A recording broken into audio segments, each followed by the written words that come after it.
Well, I'm Jim Cotter. I'm the secretary of the Alcohol Problems Council of Wisconsin.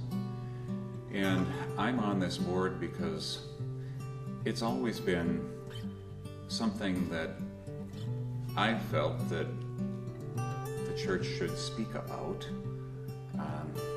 Abuse of alcohol has never made any sense.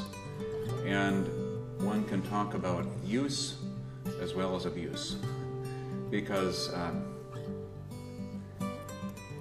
use can lead to abuse. Our primary emphasis is that of abstinence.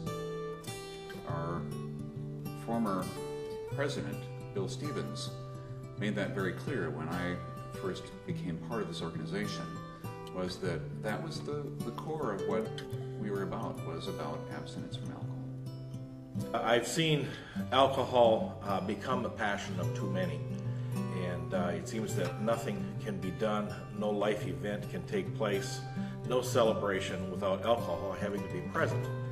And it's my belief that that's not true at all.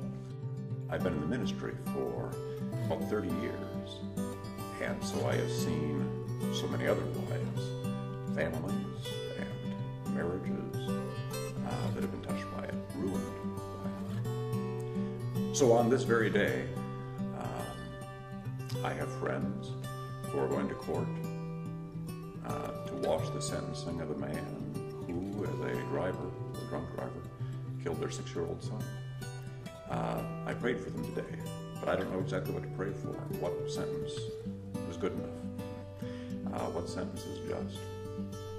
Last week, I counseled with a woman who is in her 70s, I suppose. I saw a woman who was still shaped and scarred, haunted by having grown up with an alcoholic father. Now, it's almost 3/4 of a century later, and it's still ruining her life. She's still an innocent victim of alcohol. We like to talk in our day about the effects of secondhand smoke. I think they're nothing compared to the effects of secondhand drink. In light of the dangers in drinking, can any or all of the reasons for drinking justify its practice for you?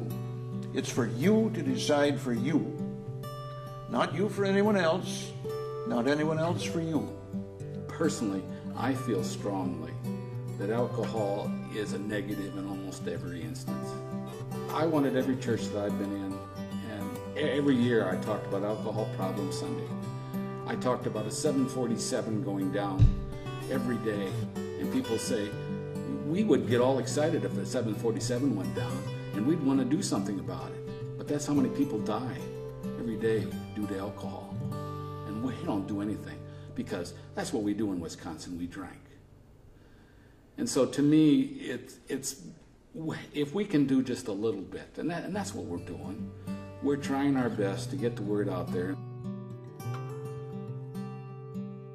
In this day and age, it seems that alcohol is so pervasive that to even say anything against it, it seems to preclude one from being included or anybody even wanting to listen. And so I find that this is one way that I can serve to have a voice for temperance and for abstinence of alcohol, and not be quite so confrontational or be in your face, but actually to have a voice and to help make a difference. We try to reclaim the idea of abstinence as a viable approach to this issue. One of the problems we face, it seems to me, is that society has so many more problems that seem more severe or more sexy, and so they get the attention and they get the money, and alcohol just doesn't seem that serious anymore compared to some of the other problems that our society faces. And I think the church has largely abandoned its voice on this issue too as a result, because we've got other things that we're talking about, other things that we are worried about. But this is so ubiquitous and so compelling in terms of the devastation that it has in ordinary lives. people we know, not them, but us. This is close to home, and we believe that the church ought to reclaim abstinence and a prophetic voice on the issue of alcohol.